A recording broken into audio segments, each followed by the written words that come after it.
Hello and welcome to Maximum Offspring, the latest release from Chrome Talk. It was read by Louise Weekly and written by Keith Rodway. 07 1122 to Kenny. 8300. 8360.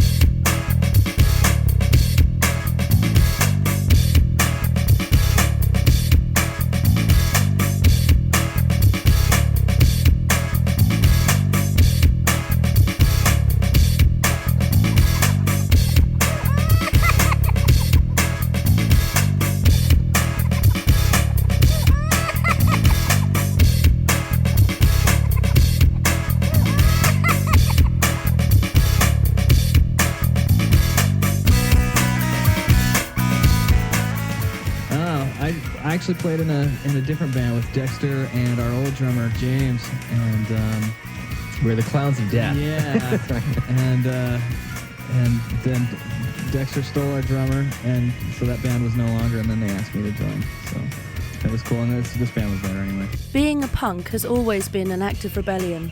For Brian Dexter Holland and his school friend Greg Kreisel, being refused admission to a gig by their favourite band, Social Distortion, was the catalyst for this formative act.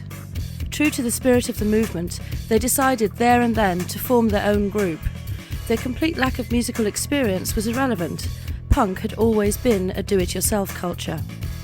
But these were not typical punks. They came from well-to-do middle-class families and lived in Garden Grove, a prosperous suburb of Los Angeles, where they attended Pacifica High School. Brian's academic aptitude quickly got him tagged as a geek and earned him the nickname Dexter, which has stuck with him to this day. His conversion to punk came when his older brother gave him a compilation album called Rodney on the Rock, which featured such luminaries of the genre as TSOL, Social Distortion, Agent Orange and the seminal Dead Kennedys. For Dexter, this was a turning point. Here was the music he had been looking for, an antidote to the bland, conservative schlock of the AOR rock scene and the domination of American pop culture by the MTV aristocracy of Madonna, Prince and Michael Jackson. But this was 1984, 8 years since the Sex Pistols had invented punk and changed the world forever. In the UK, the movement had been about challenging the values of an outmoded order. More than a mere musical genre, it was social rebellion, a cry for recognition from a generation that felt it had nothing and was going nowhere. In their bid to be noticed, punks made themselves as unattractive as possible, both in their dress code and their behaviour. As a movement, its genesis can be traced to Sex, a clothing shop in London's trendy King's Road, in an area known, appropriately, as the World's End. Visitors to the shop, run by designer Vivienne Westwood, included John Lydon, better known to the world as Johnny Rotten. It was here that the punk look, with its ripped t-shirts, bondage outfits, lurid fluorescent-coloured spiky hair, and the all-important totem, the safety pin, first took off.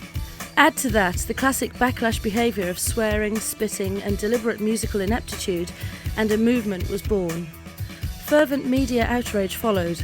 When the Sex Pistols' second single, God Save the Queen, went straight to number one without being played on the radio, an extraordinary feat under any circumstances, members of the band were attacked in public by self-styled patriots who had either not listened properly to the song or had failed to understand it. Johnny Rotten's gripe was not necessarily with the Queen herself, but with the media that had deified her as a suburban icon, the tasteless, trashy mascot of a generation whose values and apparent morals would, 20 years later, become outmoded. For Britain's punks of 1976, and for members of the Offspring in 1984, the staleness and conservatism of life in the suburbs was the source of their dissatisfaction. Though worlds apart in other respects, their hatred of boredom gave them a common ground. Punk was a manifesto of discontent, as much about what you didn't want as what you did. In 1976, the rock airwaves were ruled by stadium bands, dinosaurs who roamed the earth in vans marked Emerson, Lake and Palmer. The arrogance, the bloated egos, the huge impersonal venues, the outrageous ticket prices, and the burgeoning phenomenon of merchandising all infuriated young working-class Britons, victims of rising unemployment and the beginnings of drastic social change. Outcasts on low incomes, they were tired of the foppish antics and indifferent musical output of such megastars as Rod Stewart and the Rolling Stones. They wanted something more urgent and personal. They wanted music that was raw and uncompromising, that reflected the realities of their own lives, not the witless fantasies being peddled by these bloated rock monsters. All this was 8 years and a million miles away from a brilliant young mathematician from Orange County, California, living a privileged lifestyle that original punks would have stopped only to spit on. But he and his best friend's annoyance at being excluded from a gig by their current idols was the spark needed to light the fire of an extraordinary career, one that would take more than 10 years of dogged perseverance to take them to the top. The band they vowed to form in that flashpoint moment of anger would become The Offspring, who, 20 years after punk was born, would become America's most successful punk rock group.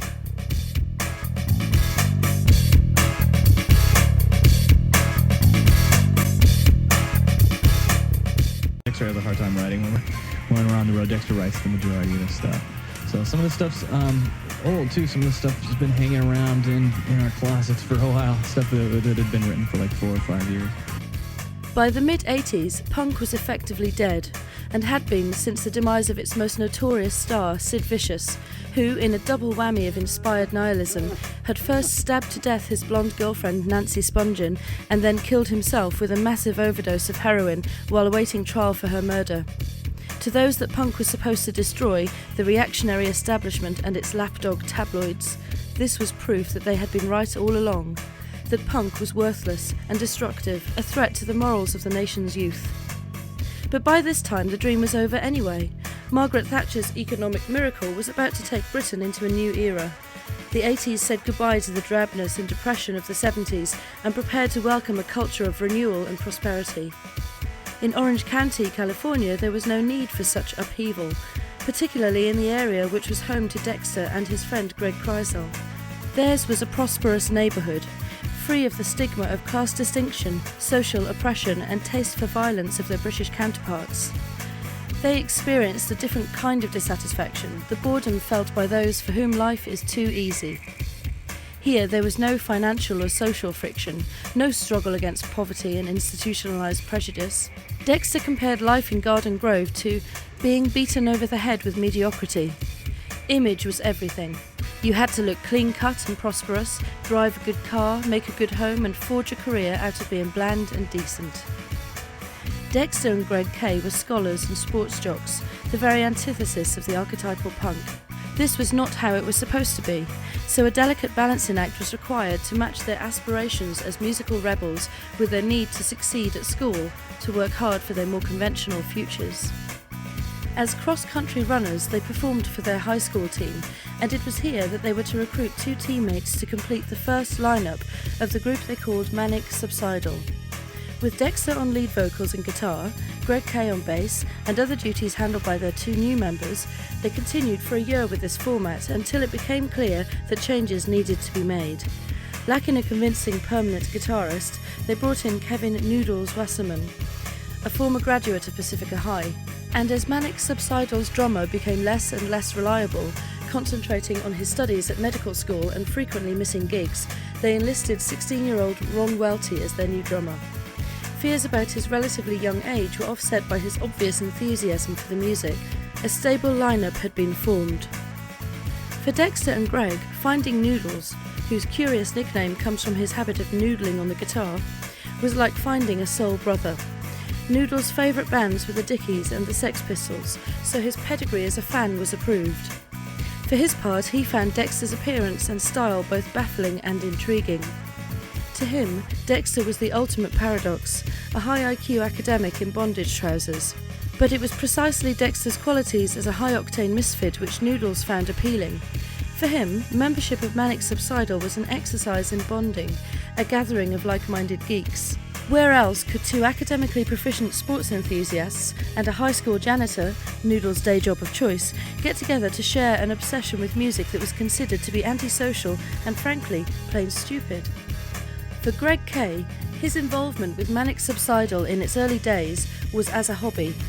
At school, he had been a model student and was expected by his investment banker father to become a lawyer. While holding down a part-time job in a print shop, he had earned a BA in finance at Long Beach State. But more to the point, as far as Dexter was concerned, in his capacity as unelected, undisputed band leader, Greg's mother lived in a large house and let her 2 sons have the run of the top floor. This became the ideal space for rehearsals. An easygoing mum and uncomplaining neighbours made possible the long, noisy jam sessions on which the young group cut their musical teeth. Ron Welty had moved to Garden Grove whilst in high school and was introduced to Dexter by his older stepsister. By this time, Dexter had been in college for several years and was working towards a PhD in microbiology. Gigs and rehearsals were fitted into schedules dictated by the group's commitments to jobs and, in Ron Welty's case, school. In time, the name Manic Subsidal was dumped in favour of the Offspring, and the group played small clubs and worked hard at developing and refining their material and individual sound. It is unlikely that at this point any of the four young men could anticipate the impact that their music, under the banner of their proud new name, would have on the world, nor how long it would take them to achieve global stardom.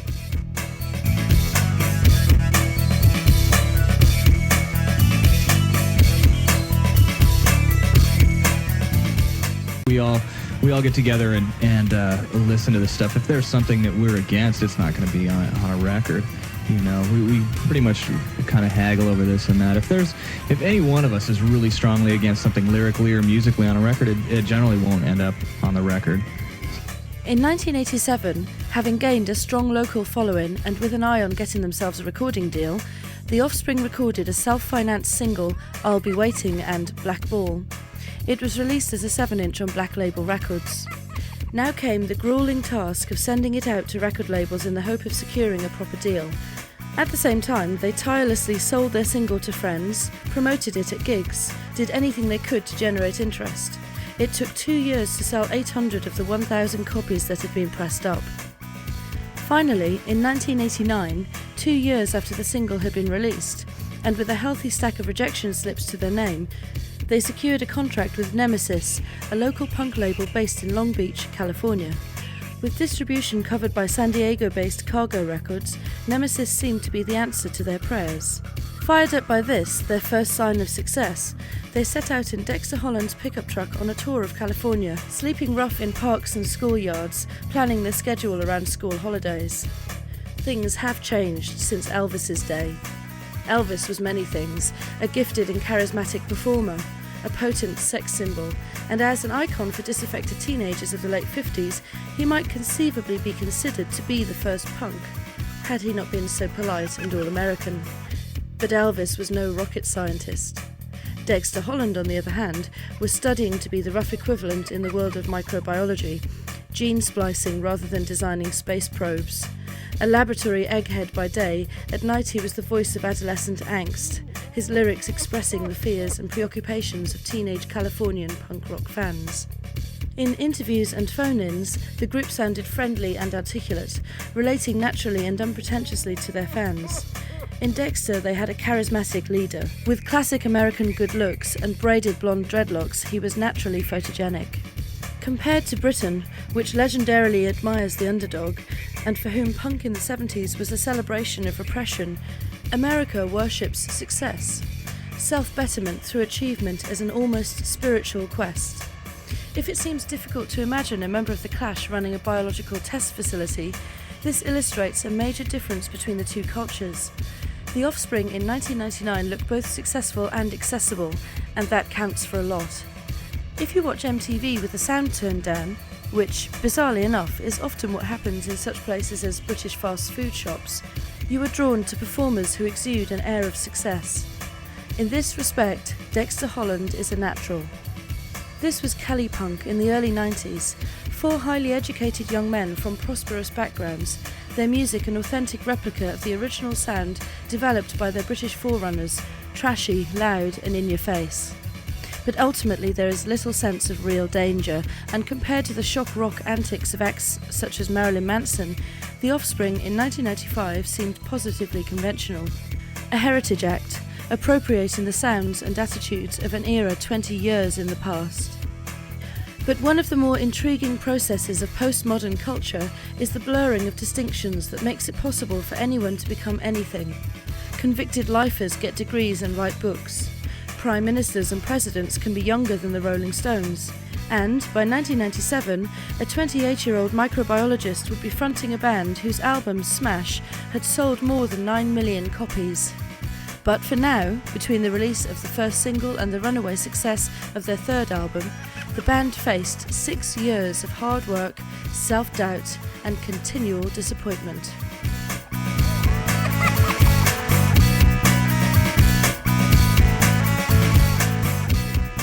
That first album came out on a really small label and just kind of sat there and it just didn't really have the distribution, and we took it back after a while. And, we knew we wanted to put it out sometime, but we just, we didn't want to put it out right after Smash. We didn't want it to be like we were just trying to milk it and stuff. Having landed a deal with Nemesis, the Offspring were now looking for a producer to help them with tracks that would form the basis of their first album. Furthermore, they knew who they wanted. Tom Wilson had produced key albums by many of the group's heroes: California punk greats TSOL, Adolescence, Christian Death and the Dead Kennedys. Wilson was adept at producing classic material on a low budget, often recorded in a few hours, with complete projects taking only a few days. But when Dexter tried tracking him down, he learned that Wilson, a practicing Tibetan Buddhist, had quit record production and become a sound engineer for network television stations, working on such shows as Roseanne. After months of persistent effort, Wilson was located. Flattered that anyone should be so enamoured of his past work, he agreed to come on board and became the Offspring's producer and mentor for the first 3 albums. In particular, he helped streamline their sound, encouraging drummer Ron Welty to simplify his approach and teaching the band to meld as a unit. Under his influence as a Buddhist, the band became, musically and spiritually, a tightly knit unit. With Wilson at the helm, the band set about recording a 4-track EP, Baghdad, with its eerily prescient title track's lyrics anticipating America's future involvement in the Gulf War. Further sessions yielded a 10-track debut album titled simply The Offspring. Dexter's lyrics focus on a youthful protest against the ills of society and the frustration of teenage suburban existence. Their first album was almost an act of homage, emulating the work of their Cali punk heroes, even boasting the same producer as many of their finest achievements.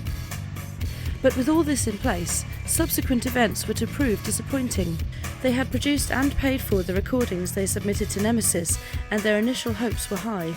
But Nemesis would only press 5,000 vinyl copies of the album, refusing to go to CD, claiming that there was insufficient interest.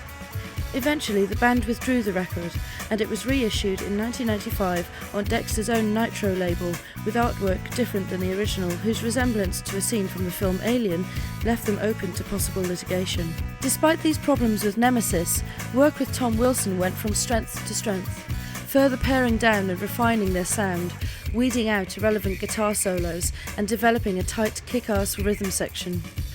Although the present moment may often seem bleak, with hindsight, one can sometimes see that things have in fact been clicking neatly into place. The situation with Nemesis having become untenable, the Offspring needed a break to push them onto the next stage of the game. In commercial, if not ideological terms, Californian punk interfaces with the skateboarding and surf scene, and members of the band themselves related to this lifestyle. It was this connection that was in part to fuel their first significant break. In 1990, they were given the opportunity to contribute a track to a compilation LP released via the music magazine Flipside on Epitaph Records, owned by Brett Gurewitz, former guitarist for Californian punk's greatest success, Bad Religion. Hoping to capitalise on this connection, the band sent him further demo material, but it was to be turned down. The following year, as part of yet another campaign to send out demos to every punk label in the marketplace, they sent a tape to Gurewitz of a song called Ignite.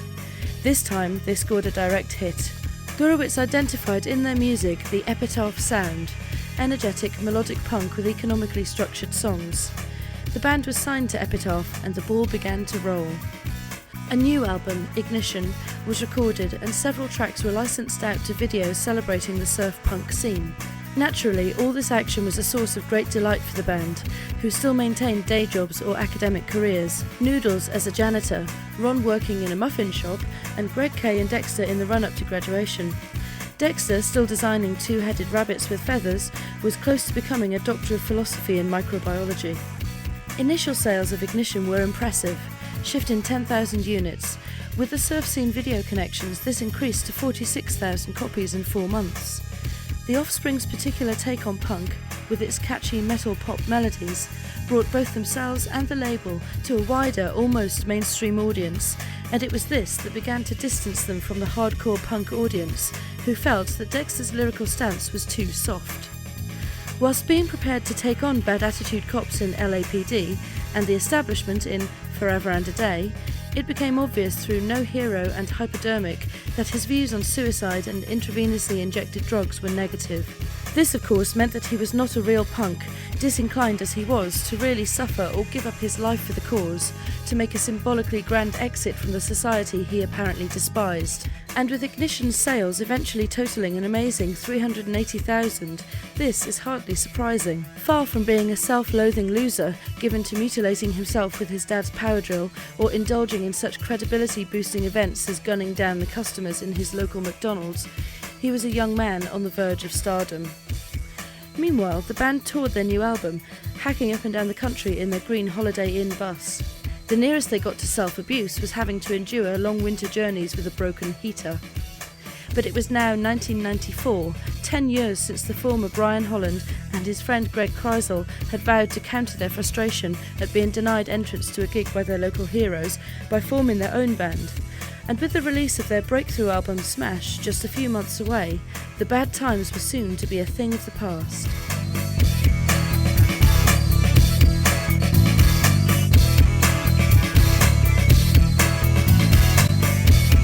Where do we get the ideas for our songs? Gosh, I don't really know what to say to that one.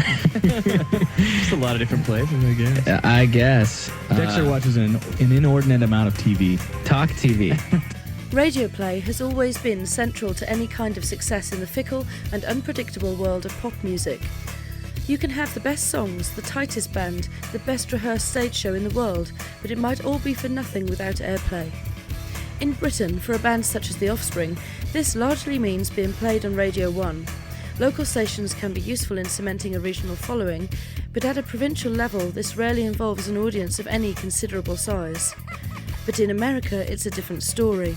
There are literally hundreds of local radio stations, with many specialising only in a particular style of music, and in an area the size of Southern California, compared to local radio in small-town Britain, audience figures are substantial.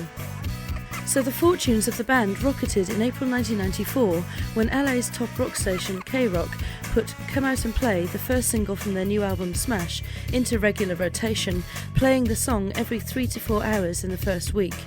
Southern California's particular social, political and economic blend gives it a strong sense of identity, and the band's music connected at once with its audience. Orange County prides itself on its number of top surf punk bands, and when a station as widely respected as K-Rock picks up on a track, word spreads.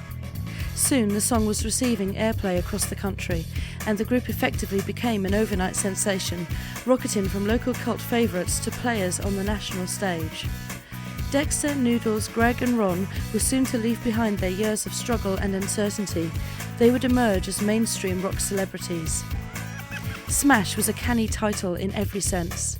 It described the crunch of the music, the trajectory of its sales, and its own impact on the boys' careers. The recording costs amounted to $20,000, a minor sum compared to the revenue its 9 million sales would generate. Prior to sessions for the record, Tom Wilson had exhausted himself working on a TV special called Perry Como's Irish Christmas, an event guaranteed to have little to say about youthful alienation or ritual self-abuse. From the delicate task of overseeing the process of recording an 81-year-old balladeer backed by a 70-piece orchestra and attendant choir, Wilson was now required to crank the crunch factor up to number 11 and produce an album of carefully controlled sonic mayhem that would rattle and hum its way into the lives of millions the world over. In many respects, the sessions for Smash were an impromptu affair. A heavy live schedule meant that little work had been done polishing the new material, and as lyricist, Dexter spent much of the time improvising. So fresh were they that many of the lyrics were omitted from the album sleeves, as he had failed to meet the deadline for the print run. At this time, signs of tension between the band and Tom Wilson had begun to show. the veteran producer considered some of the material to be below par, particularly early versions of Come Out and Play and Self-Esteem, songs which would prove to be crucial to the album's phenomenal success. Completed versions, with hooks and finished lyrics, modified his opinions, but disagreements continued, and by the time the band came to record the follow-up to Smash, Ixnay on the Hombre, Tom Wilson's services were no longer required. With K-Rock having effectively broken Smash, it was inevitable that MTV would be next on the agenda, and the band's video for Come Out and Play became heavily featured on Buzzbin. All that remained for the band to do to consolidate all this activity and draw the threads together to make a cohesive whole was to find themselves a world-class manager.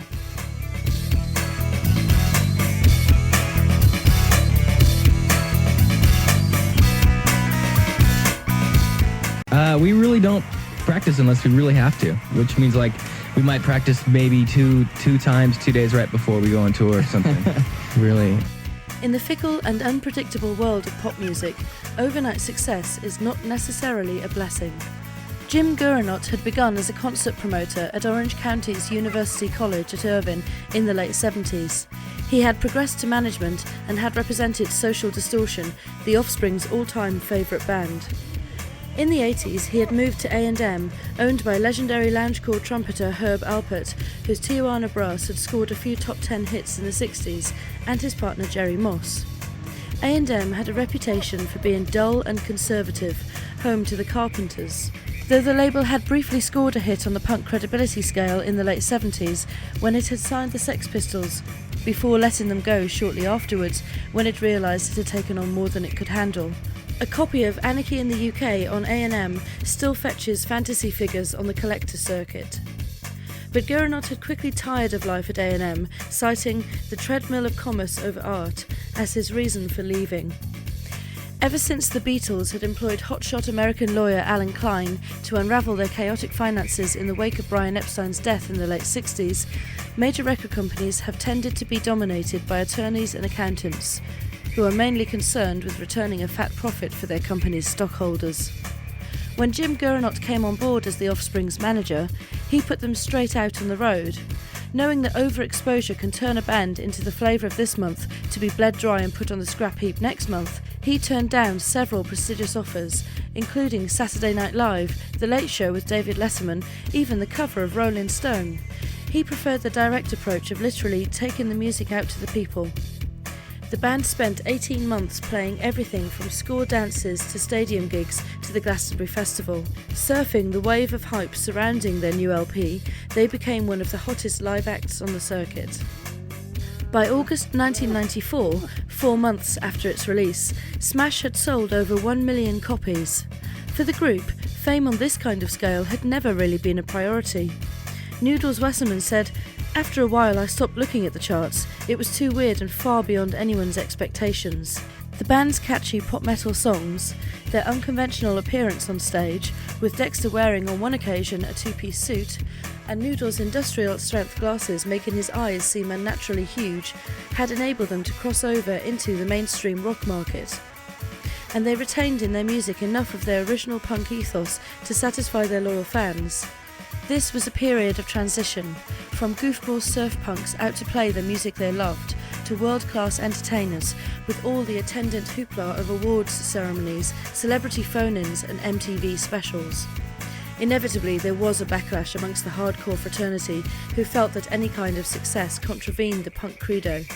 It was supposed to be music opposed to the values of the majority. And when the second single from Smash, Self-Esteem, a song which Tom Wilson had once claimed was so boring that it made him feel like going out to get a pizza, stayed on the charts almost twice as long as Come Out and Play, it became clear the Offspring were in fact in an ideal position to take the punk message to the masses. Certainly their live shows showed few signs of latent conservatism.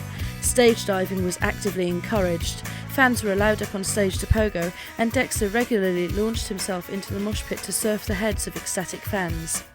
Ron Welty and Noodles Wasserman even indulged themselves in some traditional rock band on the road bad boy behaviour, and, much to the disgust of Dexter and Greg Kay, managed on a couple of occasions to get the band slung out of bed in the middle of the night by the local cops. So, under Jim Gurenot's supervision, the band now had an album which would eventually become the biggest selling independently released record of all time, 2 hit singles and swag bags full of fresh hot cash. But, in the immortal words of the Grateful Dead, when life looks like Easy Street, there is danger at your door. Their tenure with Epitaph, the label that embodied the very spirit of Orange County punk credibility, was soon to come to an end.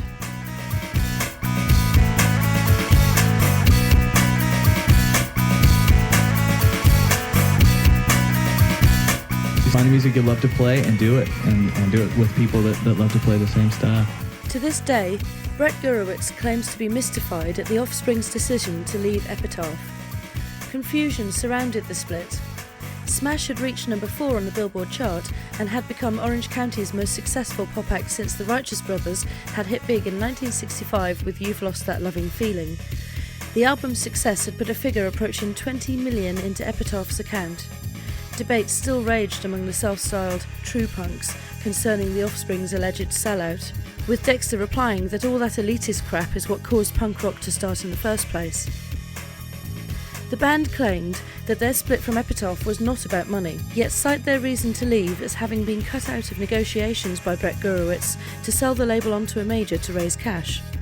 Feeling that, with 90% of the label's income being generated by the group itself, they effectively were Epitaph, and that they should have been consulted about its sale, and not, as Dexter put it, been discussed like a fucking commodity, they decided to leave. And although offered a considerable sum to remain with the label, they nonetheless signed to Columbia, citing creative freedom as another reason for leaving. At their new home, where Pearl Jam and Rage Against the Machine had themselves been able to dictate terms and retain creative control, the Offspring would be part of Sony Music, one of the most powerful music conglomerates in the world. There were bound to be changes. Epitaph were left with European distribution rights for the first release on Columbia, Ixnay on the Hombre. This magnanimous move was apparently a thank you to Gurewitz for his contribution to the band's success. His insistence that negotiations with larger companies had been strictly an opportunity to pick their brains about where to go next, and that he would never have tampered with his top band's creative output, were to make little difference. The Offspring needed to move on, and, by quite a wide margin, the best was yet to come.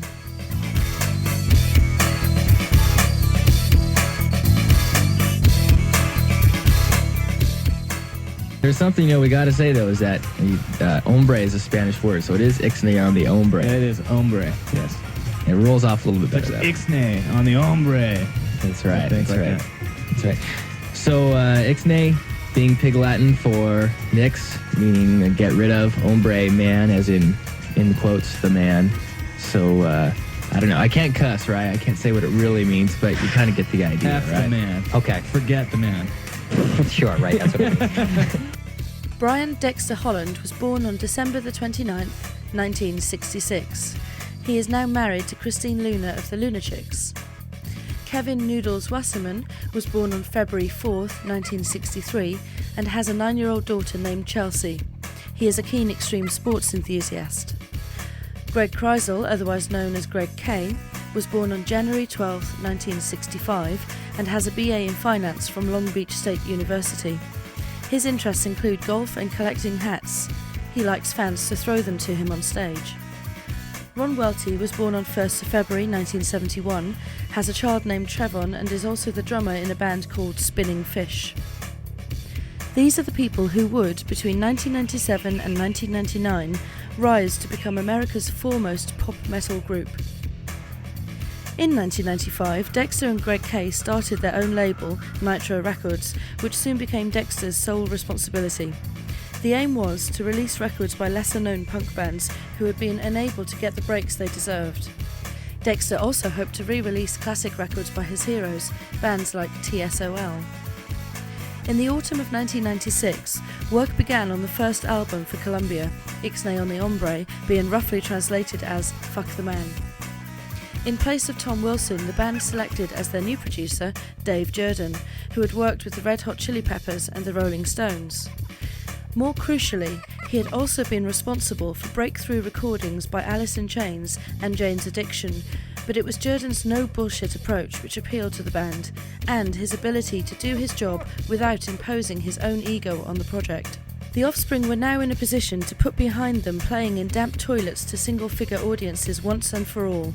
Their new album had to do two things: retain the integrity and credibility of their punk roots, whilst making the crossover into the mainstream, an operation which needed a delicate balance, a fact appreciated by Jordan, who respected the band's realistic approach to what they were doing. Enough material was recorded for a double album, but was reduced to a single of the kind which Dexter and Dave Jordan felt Offspring fans would expect and accept. There was no longer any point in pretending that the band were going to remain punks, and unless their original fans could change with them, they were going to be left behind. Ideological issues aside, this was a fact of life. Apart from the Stooges and the New York Dolls, the US has never really embraced punk.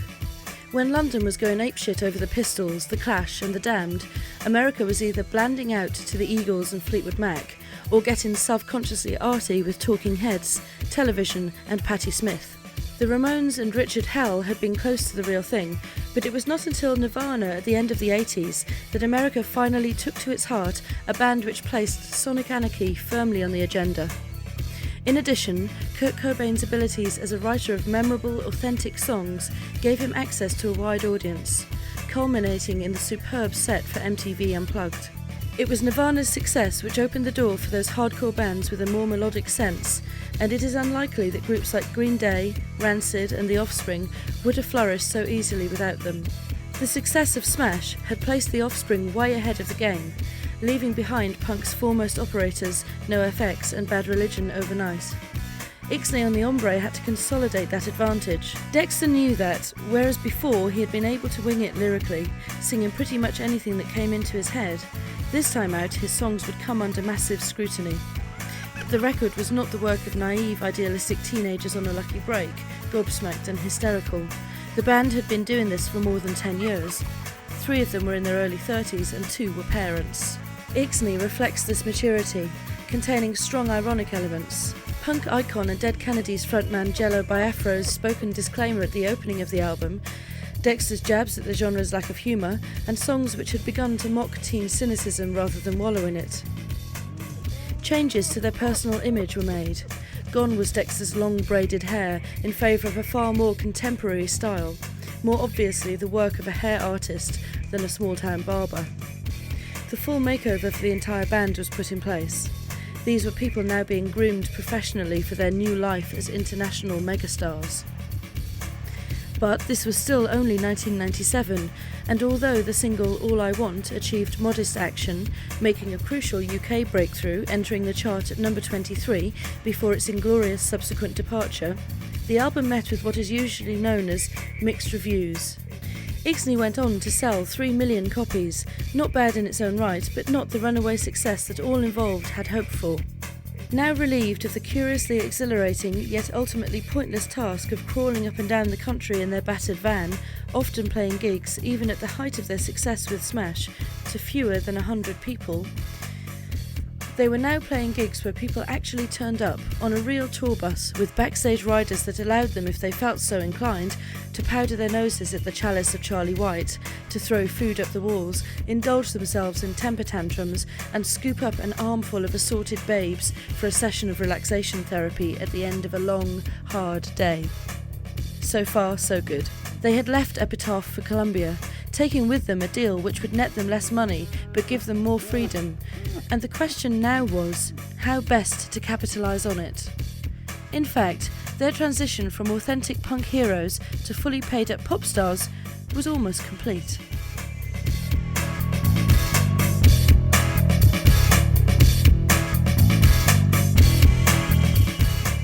Actually, when I'm home, I spend a lot of time with the bands on the label Nitro.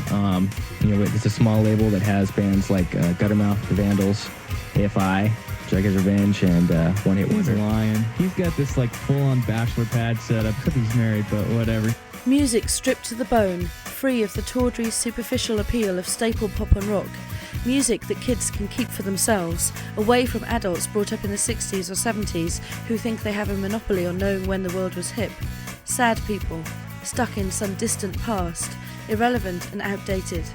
Nirvana had looked ordinary, wrote great songs, and refused to be absorbed by straight society. Filling the vacuum in the wake of Cobain's senseless death were the American noise punk bands, hardly bothering the Billboard charts at all until the success of Green Day and The Offspring, but keeping the faith alive, lying dormant beneath the surface, yet visible to the trained eye.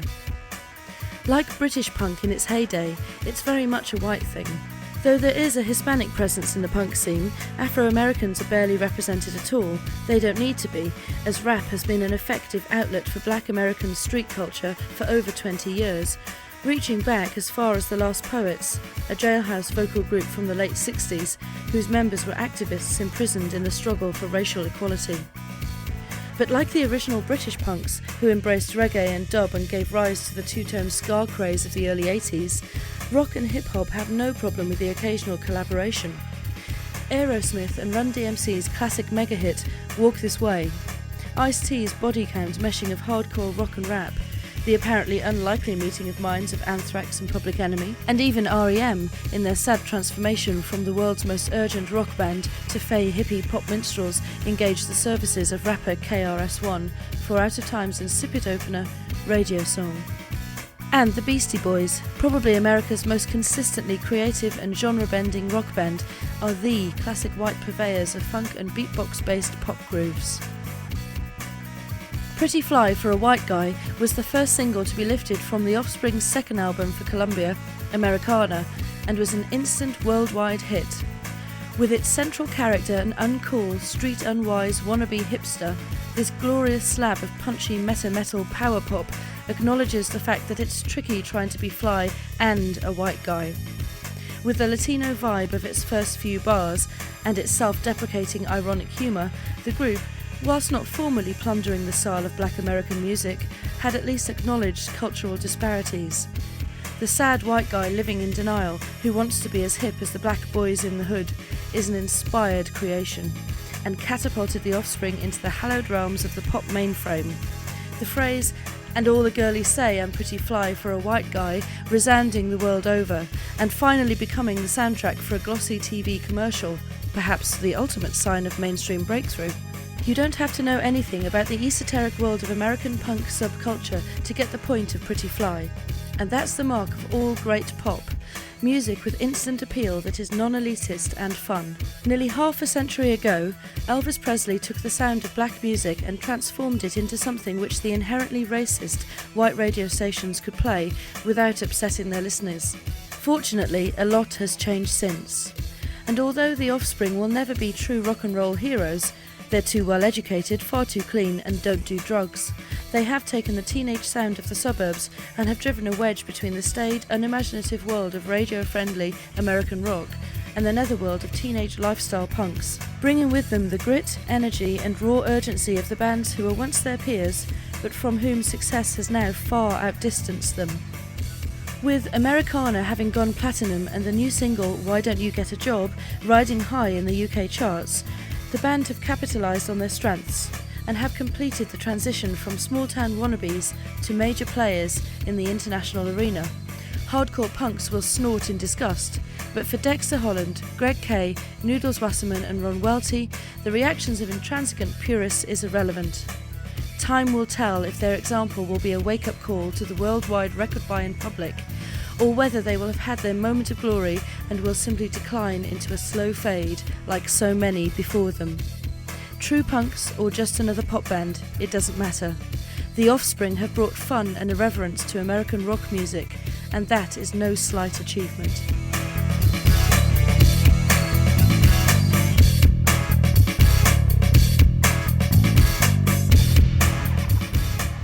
We give each other a hard time about stuff, you know. I remember hating Self-Esteem when I first heard it. Yeah, a couple of guys, and like some of the guys didn't like Beheaded, which a lot of people like now. Really? Of our old songs, yeah. But that's just, you know, the way it goes. It's one of those things where you just kind of have to hash it out, and hopefully everyone can live with it in the end, you know. There can be few things as dispiriting as life on the road for a small unknown band struggling to gain attention. In 1998, Ron Welty was quoted as saying that he had met the boss of the muffin shop where he was still working while millions of copies of Smash were selling all over the world, and had asked her if he still had a job. She just said yeah. By this time he was virtually a superstar, but the line between this and his previous life was so fine as to be barely noticeable. Whilst selling muffins, he was watching himself on MTV. Similarly, while Noodles Wasserman was working still as a janitor at an elementary school when Smash was released, he was being recognised by the kids whose urine he was cleaning up. Such is the stuff of stardom in the present age, when it is no longer viable as it was 30 years ago, to drop out and simply climb in the back of a transit van and go off to be a star. Greg Kay quit his job in a print shop just before Smash came out. Not because he thought it would be successful, but because he wanted a change of scene and thought that, once they'd toured for a bit, he would simply find another job. Today, as part of the huge, almost militaristic logistical operation that it takes to put a group the size of the Offspring on stage, the band endures a regimen of 23 hours waiting around on the tour bus, in hotel rooms, backstage, and is then released to thrash itself senseless for a whole hour before the entire process starts again. Set lists are no longer scrawled on the back of hands or scraps of paper to be lost or to become illegible once on stage, but reel hectically from laptops in the mobile command centres which are hastily established at each new venue. Armies of riggers, roadies, caterers and assorted technicians keep the wheels smoothly oiled. This is a far cry from the days spent thrashing oneself unconscious in a damp dive to 30 people, with some of them trying to write on your face with a ballpoint pen or setting themselves on fire with lighter fluid. The group's first road trip to take them out of the United States was in 1993, 9 years into their career, supporting NoFX on their tour of Europe. They were allowed to sleep on the tour bus and were even allocated the occasional hotel room. For the group, it was all an amazing adventure. None of them considered seriously the prospect of a career as musicians. It was a case of the band being an escape from the realities of jobs, studying and the staleness of routine. For Greg Kay, the worst that he had to contend with was getting home from a 4-week tour on a Sunday night and having to go straight back to work on the Monday. It was undoubtedly this level-headedness and stoicism that kept the band going and kept them together for an amazing 14 years until the success of Americana. Other bands would have folded after a few days together in a cramped, cold 1979 Toyota pickup truck, which took the group on its first tour, a month-long coast-to-coast tour of America. At first, it was a matter of making it up as they went along. Like its distant transatlantic cousin, the British rave scene, the punk movement had to think on its feet to find venues, often ending up in a shack somewhere with a borrowed generator. America has no law like the draconian UK Criminal Justice Act, which forbids people to gather to listen to dance music, and the group was able to play in such places as a shack in a Kansas cornfield and in the Californian desert, where a generator would be set up and entrance charged at the top of the road leading to the venue, usually a field or remote industrial area. The bands were not welcome at mainstream venues. The Offspring was effectively a minor cottage industry. When their first single was finally delivered, it needed to be sleeved up. Friends were drafted in to help, but after a few six-packs of their favourite beer, the project floundered. Only 800 copies were finished, so the total number released failed to reach 1,000. The band's clean living lifestyle means that they're unlikely to self-destruct and become a bunch of gibbering, psychotic mental wrecks. On one notable occasion, having taken a ferry from Denmark to Sweden, they did not realise that the bus driver had stowed away some hashish. When local customs officials boarded the bus with sniffer dogs and the stash was discovered, the band were able to claim quite legitimately that it was not theirs. This is possibly the first time in the history of rock music that a band has been found not smuggling hash from one country to the next. Protesting innocently that they didn't do drugs was no help. They were body searched just the same. Since signing to Columbia, the days of touring in a borrowed bus, sleeping at the roadside and worrying about a broken back axle are gone forever. Different pressures preoccupy the band. Their ages and experience keep them sane, and for Noodles and Ron, the responsibilities of parenthood override the urge to trash hotel rooms. Tour bus boredom prevention stretches to Nintendo, beer and coffee. Ron and Noodles practice a lot. Greg Kay prefers the more cerebral cultural pursuits of reading or visiting the museums of host towns. It seems that the days of carving your personal motto into your forearm or stabbing your girlfriend to death in your hotel room are, for the Offspring at least, options they would prefer to resist. Even the traditional backstage diversions of cocaine by the cereal bowlful and busloads of eager groupies are politely declined. Apparently, bringing the sound of rebellion to the millions means living an apposite life, a curious paradox that no doubt would have baffled a previous generation of professional nihilists. In 1999, the Rolling Stones, whose personal appearance when they began their careers caused such consternation amongst staid British bourgeois society, and who seemed in 1976 to bands like the Sex Pistols to represent everything about rock that was to be despised, embark on what must surely be one of their last world tours. Though now irrelevant musically and playing live what is in effect a compendium of their greatest hits, with a few new tunes thrown in to distinguish them from one of their many tribute bands, the Rolling Stones have become the ultimate heritage act, the rock and roll equivalent of those British villages in the industrial north whose inhabitants reenact scenes from the dawning industrial age for the delight of tourists, villages once supported by industries now long defunct. Now reduced to a four-piece band, not bothering to recruit a permanent bass player into the ranks of the official group, the Stones have become an entertainment industry. In a TV documentary about the American surrealist band, The Residents, it was revealed that merchandising earned the members of the Rolling Stones during their Steel Wheels tour 3 times as much as ticket sales, making them effectively t-shirt salesmen who used music to market their product. It is into this world that the Offspring have risen to prominence, where ageing rockers, kept alive by an increasingly sophisticated medical science, can approach their 60s by endlessly repeating and recycling the songs of youthful rebellion which made them their fortunes over 30 years ago. The Stones and bands like them built their reputations firstly on the strength of the music, and secondly on the bizarre and seemingly outrageous personal lives. Strings of high-profile and exotic lovers, drug busts, the notorious Altamont Freeway concert where Hell's Angels were hired as security and clubbed to death a member of the audience. This is the stuff of rock legends. Even now, Mick Jagger is embroiled in a messy domestic dispute which threatens to end his marriage. By today's politically correct standards, his behaviour is seen to be foolish and uncool. But the Stones are truly remarkable, genuine originals who have survived decades of personal and professional turmoil, who attract to their concerts, at current prices of upwards of £30, successive generations of fans. For The Offspring, the group's lives are now simply an extension of their original aim, to go out and play the music they love. Today their amazing adventure is better organised, better funded and more smoothly run. And with an appearance in the upcoming comedy horror movie, Idle Hands, it seems that before long they will be adding other strings to their already considerable bows, diversifying their output. It is unlikely that today any band of their size would be able to tour on the strength of ticket sales alone and maintain the standard of entertainment expected by today's audiences. And, unlike bands such as the Stones, it is unlikely that they will still be performing in 36 years' time.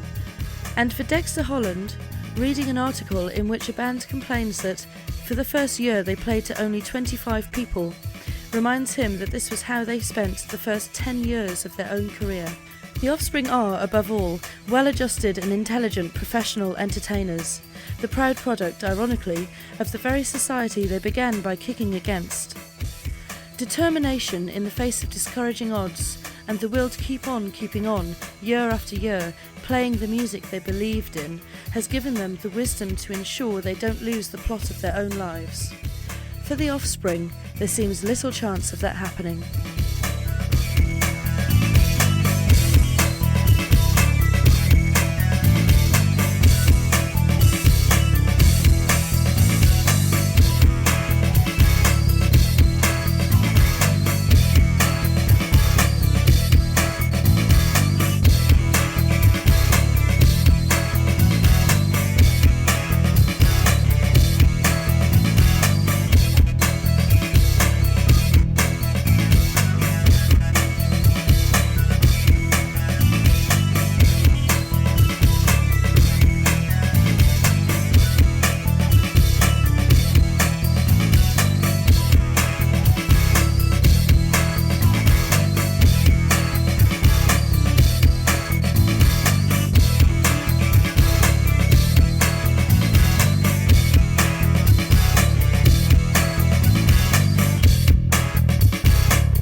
Thank you for buying Maximum Offspring. We hope you enjoyed it. Write to us at Chrome Dreams with any comments and suggestions, and for the best letters we'll send out a free copy of our new title. Watch out for the next Maximum title about corn. Thanks again for listening, and bye for now.